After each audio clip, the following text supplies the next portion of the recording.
Casablanca investit le centre de la réflexion énergétique mondiale lors de la 4e édition du forum organisé par Industrie du Maroc Magazine ce mercredi 25 mars 2026. Hicham Rahiwi Idrissi a souligné avec force que l'énergie dépasse désormais le simple cadre économique pour devenir un pilier de souveraineté ainsi que de stabilité nationale. Cette stratégie proactive découle de la vision de Sa Majesté le roi Mohamed VI qui a engagé le royaume dans la diversification de son mix énergétique depuis de nombreuses années. Aujourd'hui, Industrie du Maroc Magazine organise la 4e édition du Forum international des énergies et de l'industrie. Industrie du Maroc Magazine a choisi comme thème cette année la souveraineté énergétique et la compétitivité industrielle dans un contexte de guerre. Comme vous le savez, grâce à la vision éclairée de Sa Majesté, le Maroc, depuis des années, a pris le pari de diversifier son énergie. Aujourd'hui, le mix énergétique du Maroc est diversifié. Plus de 40%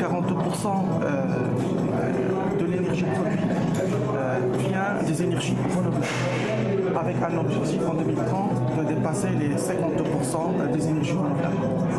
Le contexte qu'on connaît tous, qui est un contexte de guerre au niveau du Moyen-Orient, les chaînes de valeur se sont impactées, la productivité internationale est impactée. Comme vous le savez tous, plus de 20% de la consommation mondiale du pétrole de gaz vient de cette région et passe à travers le détroit d'Ormuz, ce qui impacte aujourd'hui la productivité dans le monde.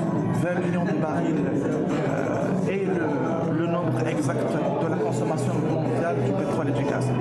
Alors, ce défi de l'énergie et de la souveraineté énergétique va être discuté parmi plus d'une quinzaine d'experts nationaux dans le domaine du mix énergétique et dans la transition énergétique.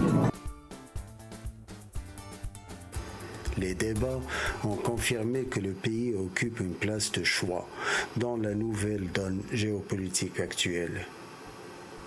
Ce rassemblement a également défini la transition écologique comme le moteur essentiel de la compétitivité industrielle de demain.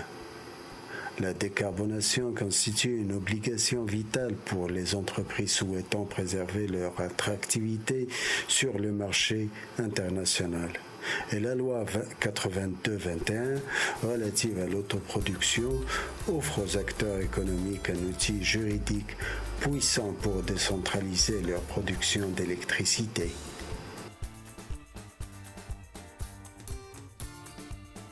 Aujourd'hui, ce sujet est un sujet qui est capital.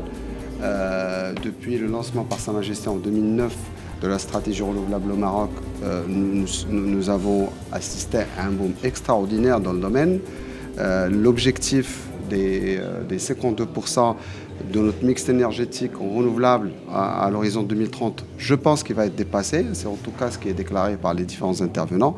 L'objectif à travers ce type de forum, c'est de mettre en relation les différents acteurs, que ce soit les investisseurs d'un côté, les donneurs d'ordre, mais aussi les éventuels industriels aujourd'hui qui essayent de capter un maximum de valeur ajoutée à travers ces projets en mettant en place des industries qui seraient capables aujourd'hui de répondre aux besoins marocains, mais aussi aux besoins du monde entier, notamment en Europe et aux États-Unis. Avec ce qui se passe aujourd'hui comme tension géopolitique, notamment en Moyen-Orient, cela positionne davantage ce sujet au cœur de la stratégie marocaine. Faites ce changement.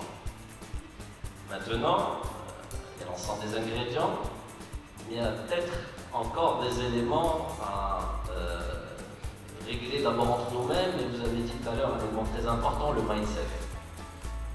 D'abord, le premier élément, c'est le mindset. Il faut d'abord que nous-mêmes, nous soyons convaincus que le kilowattheure n'est plus un coût, mais une source de revenus.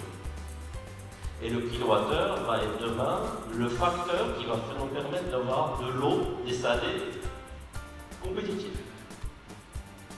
Et donc, si on intègre ce changement de paradigme, il y a tout à gagner.